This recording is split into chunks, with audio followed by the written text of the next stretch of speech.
Hello guys, welcome back to my YouTube channel. এখানে গিয়ে সবার প্রথমে আমি কি যে 2B পেন্সিল দিয়ে কি যে হালকা লেয়ার দিয়ে দিচ্ছি, তারপর কি যে 4B পেন্সিল দিয়ে আমি ঠোঁটটা করছি, তারপর আমি 8B দিয়ে কি যে নাকের শেড দিচ্ছি, নাকের নিচে যে শ্যাডোটা পড়ছে যাতে বোঝা যায় যে নাকের শ্যাডো ওটা। এরপর আমি কি যে দাঁতের ওপরে ভালো করে শ্যাডো দিচ্ছি, তাদের নিচেও দিচ্ছি ওয়াটার ড্রপসগুলোকে করার জন্য। আমি এখানে যে ফাঁকা ফাঁকা যে জায়গাগুলো ছেড়ে দিচ্ছি ওখানে গিয়ে যে ওয়াটারটাকে বোঝানোর জন্য কিছু আমি রেখেছি।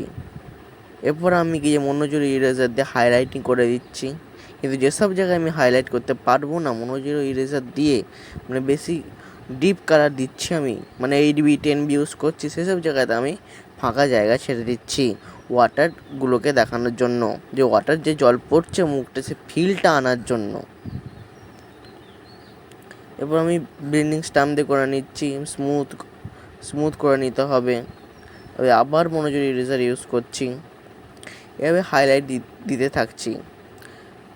আর ব্লেন্ডিং স্টাম্পস দিয়ে যখন আপনারা কিছু করবেন, যাতে দেখবেন কতটা স্মুথ, সব যে স্কিনের যে একটা আলাদা অনুভব সেটা যেন আনা যায়। এরপর আমি কি যে এখানে ছুরির সাহায্যে কি যে 2B পেন্সিলে বা 4B পেন্সিলে করে নিচ্ছি, গুঁড়ো করে এখানে ঘষে দিচ্ছি, কারণ স্মুথ ভাবটা আনার জন্য।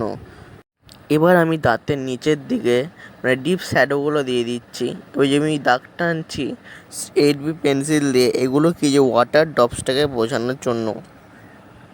এই যে ফাঁকা ফাঁকা জায়গাগুলো রেখে দিচ্ছি, ওখানে গিয়ে আমি হাইলাইটই করে দেবো মনোজোরি ইরেজার দিয়ে।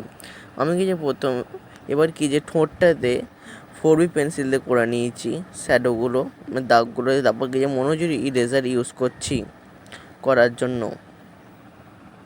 দিয়ে আবার বিল্ডিং স্টাম্প দিয়ে ঘষে ভালো করে বিল্ডিং করে নিয়েছি।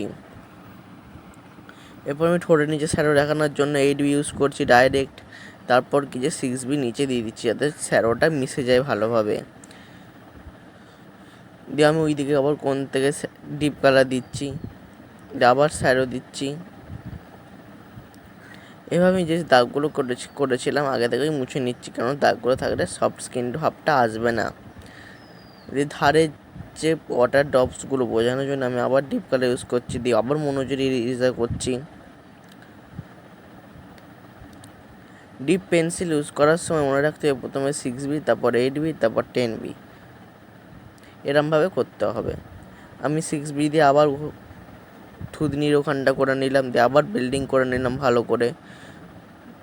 আমার ওখানটা কিছু ভুল হয়ে গিয়েছিলো, তাই কি যে আবার কি যে মুছে আমি আবার করে ঠিক করে নিলাম। এই যেখানে দাগটা টানলাম, দিয়ে আবার মনোজোরি ইরেজার দিয়ে ওয়াটারটাকে বোঝানোর জন্য হাইলাইট দেওয়া হচ্ছে।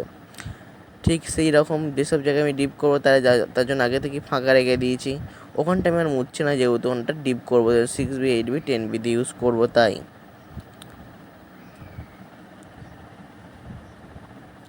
এরপর আমি ওয়াটার ড্রপসগুলোকে করতে করতে যাচ্ছি, এদিকে একটু করে যে ব্ল্যাক ভাবটা গলার নিচে সেইটা আমি আনার চেষ্টা করছি। এরপর আমি ধারের সেই গালের দিকে শ্যাডোটা পড়ছে ভাঁজ, সেইটা আমি আনছি। এরপর কিছু ওয়াটার ড্রপসগুলো করার চেষ্টা করছি হাইলাইট টুলস দিয়ে, আবার ব্লেন্ডিং করে নিলাম স্মুথভাবে। আপনাদেরকে যে ছবিটাকে যে ভালো করে দেখতে হবে, আমি কি অনেক ধৈর্য ধরে অনেকক্ষণ সময় নিয়ে ছবিটাকে করেছি, আপনাদেরকেও সেরকম টাইম দিতে হবে।